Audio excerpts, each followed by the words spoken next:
Bismillahirrahmanirrahim. Assalamualaikum warahmatullahi wabarakatuh. Halo semuanya, apa kabar? Perkenalkan, kami dari kelompok 12 kelas B jurusan Pendidikan Masyarakat Universitas Siliwangi. Di video kali ini kami akan presentasi untuk memenuhi salah satu tugas mata kuliah pengelolaan program pendidikan masyarakat yang diampu oleh Bapak Ahmad Hamdan MPD. Baik, sebelum ke materi, di sini saya akan memperkenalkan terlebih dahulu anggota dari kelompok 12. Yang pertama ada Nida Nur Fajri sebagai pemateri pertama. Yang kedua ada saya sendiri, Saskia Isabella Putri Suhendari sebagai moderator dan juga pemateri kedua. Dan yang terakhir ada Windy Widiawati sebagai pemateri ketiga. Nah, program yang kita ambil dan akan dibahas di video presentasi kali ini yaitu program pendidikan keaksaraan usaha mandiri. Baiklah, langsung saja kepada pemateri pertama yang akan disampaikan oleh Nida Nur Fajri. Waktu dan tempat saya persilahkan. Intinya pendidikan keaksaraan usaha mandiri. Setiap orang sudah mengikuti pendidikan keaksaraan dasar diharapkan dapat menjadi warga masyarakat yang produktif dengan memanfaatkan kemampuan keberaksaraannya. Namun di lapangan seringkali mereka yang sudah lulus KD dan memperoleh surat keterangan melek aksara banyak yang menjadi buta huruf kembali karena tidak ada pendampingan dan pembinaan lanjutan. Berdasarkan permasalahan tersebut, Kementerian Pendidikan dan Kebudayaan mengembangkan program pendidikan keaksaraan lanjutan dengan memadukan penguatan keberaksaraan dengan pengenalan kegiatan kewirausahaan yang dinamakan dengan KUM. Program pendidikan keaksaraan usaha mandiri merupakan program lanjutan bagi masyarakat yang telah menyelesaikan program keaksaraan dasar yang di dalamnya lebih diprioritaskan pada keterampilan. Warga belajar tidak hanya menulis, membaca, berhitung, ataupun mendengarkan, berbicara menggunakan bahasa Indonesia secara fasih. Warga belajar dibekali kegiatan usaha sebagai bentuk penguatan keberaksaraan untuk mencapai kemandirian dan peningkatan kesejahteraan hidup. Dengan adanya program ini, diharapkan bagi masyarakat mampu meningkatkan taraf hidupnya yang lebih baik. Keaksaraan usaha mandiri atau yang disebut KUM merupakan kemampuan atau keterampilan dasar usaha yang dilatihkan melalui pembelajaran produktif dan keterampilan bermata pencaharian yang dapat meningkatkan keaksaraan dan penghasilan peserta didik, baik secara perorangan maupun kelompok, sebagai salah satu upaya penguatan keaksaraan sekaligus pengentasan kemiskinan. Yang selanjutnya ada pengertian pendidikan keaksaraan usaha mandiri. Menurut Permendikbud nomor 42 tahun 2015, pendidikan keaksaraan usaha mandiri adalah layanan pendidikan keaksaraan yang menyelenggarakan pembelajaran bagi peserta didik yang telah selesai melaksanakan pendidikan keaksaraan dalam rangka mengembangkan kompetensi yang menekankan pada peningkatan keberaksaraan dan pengenalan kemampuan berusaha. Keaksaraan fungsional merupakan pola pembelajaran masyarakat yang berorientasi pada kebutuhan dan dapat bermanfaat dalam kehidupan sehari-hari yang di dalamnya terdapat dua program, yaitu keaksaraan dasar dan keaksaraan usaha mandiri. Program keaksaraan usaha mandiri merupakan kegiatan peningkatan kemampuan keberaksaraan bagi warga belajar yang telah mengikuti atau mencapai kompetisi keaksaraan dasar melalui pembelajaran keterampilan usaha atau yang disebut kewirausahaan yang dapat meningkatkan produktivitas warga belajar baik secara perorangan maupun kelompok, sehingga diharapkan dapat memiliki mata pencaharian dan penghasilan dalam rangka peningkatan taraf hidupnya. Nah, ada profil lembaga. PKBM Yakafa ini terletak di Kampung Cibangun Tengah, di Kecamatan Ciberem, Tasikmalaya, Jawa Barat. PKBM ini berdiri sejak tahun 2014. Jumlah peserta didiknya ada 202 orang yang terdiri dari 116 orang laki-laki dan 86 orang perempuan. Sedangkan guru atau pendidikan di PKBM Yakafa ini ada 8 orang, terdiri dari 2 orang laki-laki dan 6 orang perempuan. Dan juga terdapat 1 orang tenaga pendidik. Untuk sarana prasarana di PKBM Yakafa ini terdapat 6 ruang kelas dan juga 1 ruang perpustakaan. Terima kasih kepada Nida Nurfajri yang telah menyampaikan materinya. Materi selanjutnya akan disampaikan oleh saya sendiri. Yang selanjutnya terdapat tujuan dari penyelenggaraan pendidikan keaksaraan usaha mandiri, diantaranya yang pertama yaitu memelihara dan mengembangkan keberaksaraan peserta didik yang telah mengikuti atau mencapai kompetensi keaksaraan dasar dengan meningkatkan partisipasi penduduk yang berusia 15 tahun ke atas dengan prioritas usia 15 sampai 59 tahun yang berkeaksaraan rendah dalam mengikuti kegiatan keaksaraan usaha mandiri ini. Kemudian yang kedua yaitu mengenalkan peserta didik pada kemampuan berusaha mandiri melalui peningkatan pengetahuan, sikap, dan keterampilan serta berusaha secara mandiri. Kemudian yang ketiga yaitu meningkatkan keberdayaan peserta didik melalui sikap pengetahuan seperti yang sudah dijelaskan pada poin kedua agar menjadi warga masyarakat yang produktif dengan memelihara dan melestarikan tingkat keberaksaraan penduduk melalui kegiatan ragam keaksaraan. Yang selanjutnya yaitu gambaran pelaksanaan program. Pengembangan program pendidikan keaksaraan usaha mandiri diarahkan untuk dapat membantu dalam memecahkan masalah yang dihadapi oleh suatu komunitas agar dapat meningkatkan status pendidikannya dan juga kehidupan ekonominya. Dapat kita lihat di uraian sebagai berikut. Nah, dari uraian ini dapat kita lihat keterkaitan atau hubungannya untuk mendapatkan keterampilan yang produktif diharuskan adanya sosialisasi, perencanaan, pengorganisasian, pelaksanaan, evaluasi, dan juga pengembangan. Untuk yang pertama yaitu sosialisasi. Sosialisasi ini dimaksudkan untuk memperkenalkan program pendidikan keaksaraan usaha mandiri kepada masyarakat dan sasaran terkait dengan pelaksanaannya, khusus pada penyelenggara, tutor, dan sarana atau warga belajar disosialisasikan bagaimana bentuk kegiatannya, cara pelaksanaannya, siapa yang melaksanakannya, berapa lama berlangsungnya, dan apa saja yang menjadi hak dan kewajiban warga belajar, penyelenggara, tutor, dan pihak-pihak terkait lainnya. Yang kedua yaitu ada perencanaan.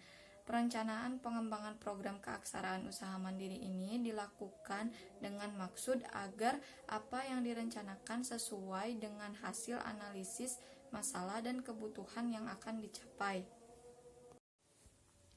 Kemudian pengorganisasian.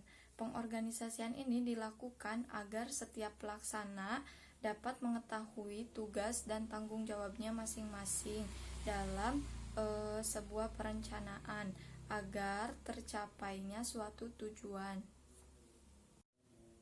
Kemudian pelaksanaan kegiatan. Di dalam pelaksanaan kegiatan ini terdapat persiapan pembelajaran dan juga pelaksanaan pembelajaran. Nah, persiapan pembelajaran kegiatan ini meliputi antara lain ada penyiapan rencana dan jadwal kegiatan yang dituangkan dalam acuan pelaksanaan. Nah, dalam pelaksanaan pembelajaran ada beberapa hal. Yang pertama yaitu mengacu pada standar kompetensi keaksaraan usaha mandiri. Yang kedua, penyelenggara bersama tutor menentukan setiap kelompok belajar minimal 10 peserta didik. Jika di antara peserta didik itu tempat tinggal warga belajarnya berjauhan, maka dapat dibuat subkelompok. Misalnya subkelompok yang pertama ada 7 orang, terdiri atas 7 orang, dan sisanya 3 orang. Nah, konsekuensinya tutor tersebut harus tetap melayani kedua subkelompok belajar tersebut. Lalu yang ketiga ada penyelenggara bersama tutor atau narasumber teknis dan peserta didik membuat kesepakatan atau kontrak belajar. Kontrak belajar ini mencakup jadwal, tempat, waktu, dan juga tata tertib. Yang keempat, ada tutor atau narasumber teknis dan peserta didik melaksanakan kegiatan pembelajaran atau keterampilan dasar usaha kegiatan tersebut dilakukan secara terstruktur. Lalu, kegiatan pembelajaran atau keterampilan dilakukan dengan menggunakan metode dan pendekatan belajar orang dewasa, termasuk memanfaatkan potensi atau sumber daya ataupun kearifan lokal. Selanjutnya yang kelima ada evaluasi. Evaluasi ini dilakukan untuk memperoleh gambaran tentang kemajuan dan hasil belajar dalam memenuhi suatu tahapan pencapaian ketuntasan penguasaan kompetensi sesuai SKK, Standar Kompetensi Keaksaraan. Evaluasi ini dilaksanakan dalam bentuk penilaian harian dan juga penugasan untuk mengetahui kemajuan dan hasil belajar di kelompok belajar. Evaluasi ini juga digunakan untuk menentukan adanya perbaikan, pengayaan, dan menentukan memperoleh atau tidaknya STSB, atau surat tanda selesai belajar. Yang keenam ada pengembangan. Konsep pengembangan yang dimaksud adalah pengembangan kecakapan hidup, mencakup keterampilan diri, personal skills, dan keterampilan berpikir secara rasional. Kemudian keterampilan sosial, dan juga keterampilan akademik, keterampilan vokasional. Kemudian selanjutnya, dalam penyelenggaraan program keaksaraan usaha mandiri terdapat beberapa komponen programnya. Komponen program ini merupakan bagian yang tak bisa terpisahkan dari pengembangan program, sehingga antara satu dengan yang lainnya saling keterkaitan dalam penyelenggaraan ini. Dalam penyelenggaraan pendidikan keaksaraan usaha mandiri ini, yang pertama ada peserta didik, tutor, pendamping teknis, program belajar, materi pembelajaran, tempat belajar, bahan ajar, dan juga penilaian dari hasil pembelajaran. Oke, baik, terima kasih. Materi selanjutnya akan disampaikan oleh Windy Widiawati. Waktu dan tempat saya persilahkan. Baik, pada slide kali ini saya Windy Widiawati akan menjelaskan mengenai kurikulum pada pendidikan keaksaraan usaha mandiri. Kurikulum atau standar kompetensi lulusan pendidikan keaksaraan usaha mandiri dilakukan minimal 86 jam dengan mengacu pada standar kompetensi lulusan keaksaraan lanjutan yang terdapat dalam Permendikbud nomor 42 tahun 2015. Terdapat 3 dimensi, yang pertama yaitu pengetahuan, kedua keterampilan, dan yang ketiga adalah sikap. Dimensi yang pertama yaitu pengetahuan. Standar kompetensi lulusannya menguasai pengetahuan faktual, konseptual, dan prosedural. Kemudian yang kedua keterampilan.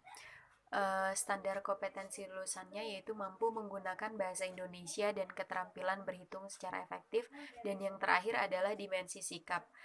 Standar kompetensi lulusannya yaitu memiliki perilaku dan etika yang mencerminkan sikap orang beriman dan bertanggung jawab, menjalankan peran dan fungsi dalam kemandirian berkarya di masyarakat untuk meningkatkan kualitas hidupnya. Slide berikutnya yaitu menjelaskan mengenai alokasi dana biaya operasional penyelenggaraan pendidikan keaksaraan usaha mandiri. Terdapat beberapa komponen pembiayaan.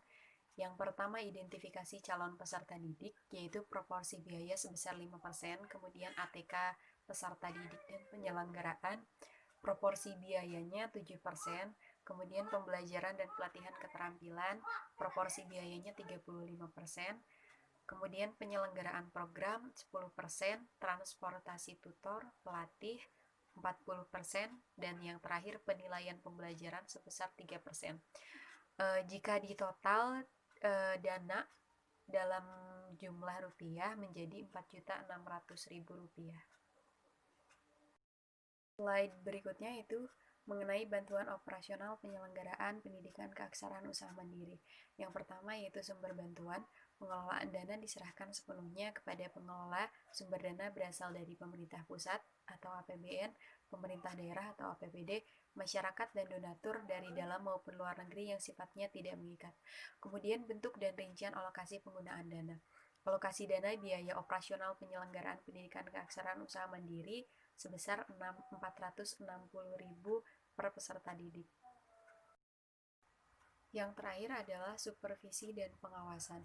Supervisi merupakan upaya pembinaan kepada penyelenggara untuk menjamin keberhasilan dan akuntabilitas penyelenggaraan pendidikan keaksaraan usaha mandiri. Supervisi dapat dilakukan oleh pertama, Direktorat Pendidikan Masyarakat dan Pendidikan Khusus, yang kedua, Dinas Pendidikan Kabupaten atau Kota, dan yang terakhir, pemilik atau pengawas pendidikan masyarakat.